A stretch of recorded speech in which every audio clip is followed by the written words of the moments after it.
Welcome to Vanitha's kitchen. இன்றைக்கி பலாப்பழத்தில் போலி எப்படி செய்ய போகிறோன்னு பார்க்கலாம் வாங்க. ஒரு பாத்திரத்தில் மைதா 1/4 கிலோ போட்டுக்கலாம். அதில் அரை ஸ்பூன் மஞ்சள் தூள், தேவையான அளவு உப்பு போட்டு தண்ணி கொஞ்சம் கொஞ்சமாக ஊற்றி சப்பாத்தி மாவு மாதிரி பிசைஞ்சிக்கலாம்.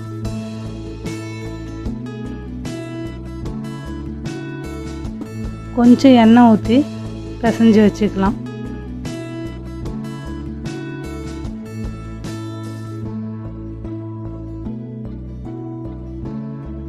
ஒரு அரை மணி நேரம் ஊறட்டும்.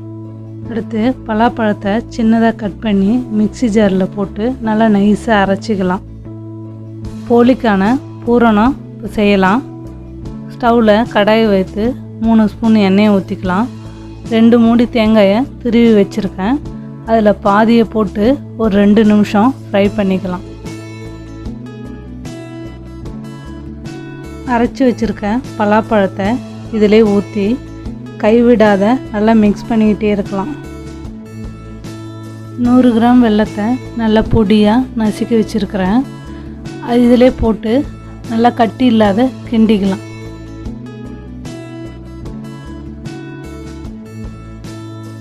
தண்ணி இல்லாத கெட்டியாக வருது பாருங்கள். இந்த சமயத்தில் எடுத்து வச்சுருக்க மீதி தேங்காய் துருவலை போட்டு கொஞ்சம் நெய் போட்டு நல்லா மிக்ஸ் பண்ணிக்கிட்டே இருங்க.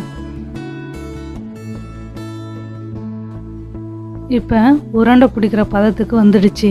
ஸ்டவ் ஆஃப் பண்ணிடலாம். ஒரு 5 நிமிஷம் ஆறட்டும். ஆறிடுச்சு. இப்போ உருண்டையாக பிடிச்சி தட்டில் வச்சுக்கலாம். மைக்கா பேப்பரில் நான் செய்ய போகிறேன்.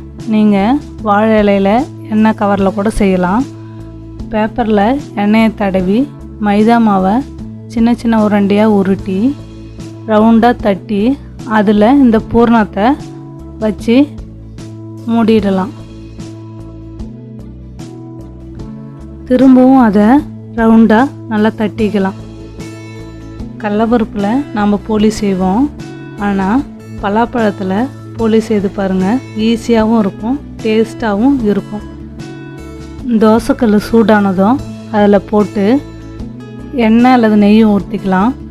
2 பக்கமும் திருப்பி திருப்பி போட்டு ஈவினிங் ஸ்நாக்ஸாக இது செய்து சாப்பிட்லாம். தட்டில் எடுத்து வச்சுக்கலாம். டேஸ்டியான பலாப்பழ போலி ரெடி.